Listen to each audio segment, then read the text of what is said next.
several requests for some fried pies. Well, I don't actually fry my pies. My mama always did. And she used just pop can biscuit dough, and they taste amazing. She makes the best fried pies. And I bake them, and it's so much healthier. And honestly, y'all, you can't tell a difference. So we're gonna get started on this, and the first thing we're gonna do is cook up those apricots. Here we go. Okay, to start with, I've got 2 6-ounce bags of dried apricots. I've got my kitchen scissors, and I'm going to cut these into smaller pieces because if you cook them whole, they don't cook up well. So we definitely want to cut these. So what I ended up with was 2 cups of apricots, and now we're going to add the sugar. And the rule of thumb is 1 cup of fruit and 1/2 cup of sugar. To start with adding 1/2 stick of butter, and you could start out by melting your butter first. It doesn't matter because you're not going to leave this. You're going to keep stirring this, and you're going to cut your stovetop eye on to simmer. Do not cut the temp any higher. You will scorch these.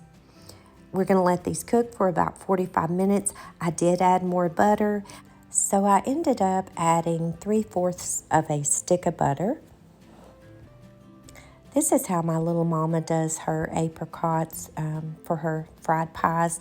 And you do not want to add a lot of butter because you don't want these to have a lot of juice on them. Now, I did take a potato masher and mash these up, just trying to get some of that fruit out of those apricots, because my mom taught me that when you make fried pies, you don't want the juice. So the less juice you have, the better your fried pies are going to turn out. Okay, now that I've got that done, we're going to get busy and we're going to make some hand pies.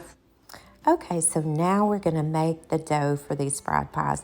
And this is so simple. 2 cups of flour. And we are going to make these basically like biscuit dough. And now I'm going to add some Crisco. I do keep my Crisco in the freezer. And this is butter flavored Crisco. And I'm just guessing here, maybe 1/4 cup, 1/4 to 1/3 cup of Crisco. You're going to cut that Crisco into that flour just like you're making biscuits. You want to make sure you cut that in really well. You don't want any big clumps. Anything over a pea size, you need to make sure you blend that really well. Now we're going to add some milk. And I'm guessing that I added maybe 1 cup of milk.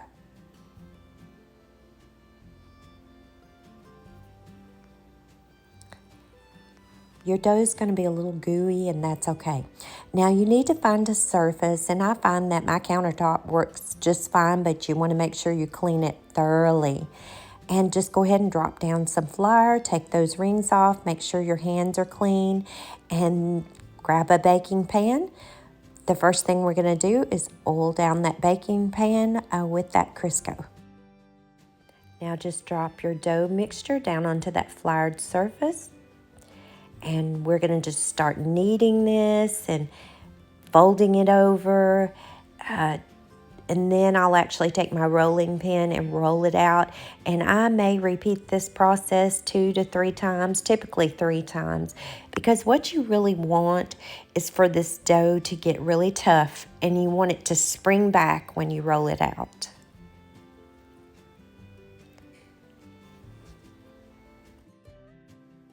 Just like that. Because that's going to make this dough a lot easier to work with while you're making fried pies or hand pies. Now, if you were making biscuits, do not do this. You would have some tough biscuits. Y'all, I apologize. I had to cut this video short because it was a long video so that I didn't waste a lot of your time. But don't be scared to get in there and really play and work that dough. Now we're going to spread it out as flat as we can get it. You want these very thin, and I mean not thick at all, not even 1/2 inch. Try to get it 1/4 inch. Because it's tough, it's going to be easier to work with. Okay, so I use a bowl that I bought from Walmart. It works perfect. Just cut those round circles out with it, just like you would a cookie cutter. Put some milk around the edges and put your fruit in the middle. And I used about 2 tablespoons per pie. And now you can see me putting more milk around the edges.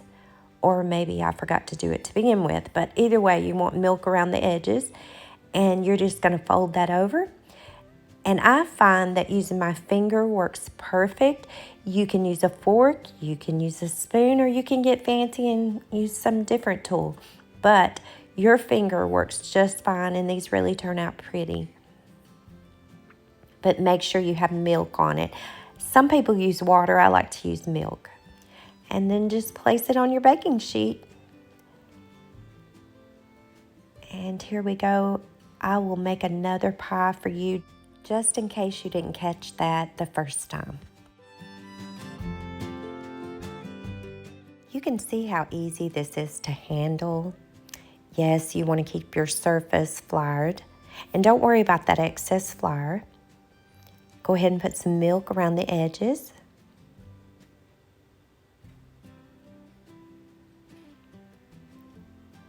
And here's my fruit.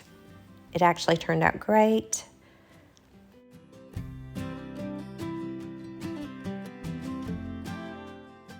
And I just dropped that right in the middle. Fold it over. Make sure your edges match, and then just start pressing down on it with your finger.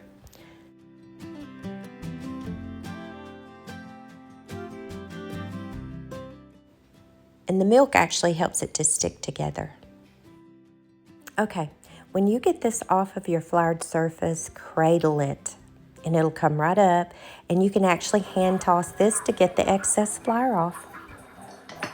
I preheated my oven earlier to 400 degrees. We are just going to pop these right in that oven. And if you'll recall, we had some excess flour dough. Well, we're not going to waste that. You can always use that for something.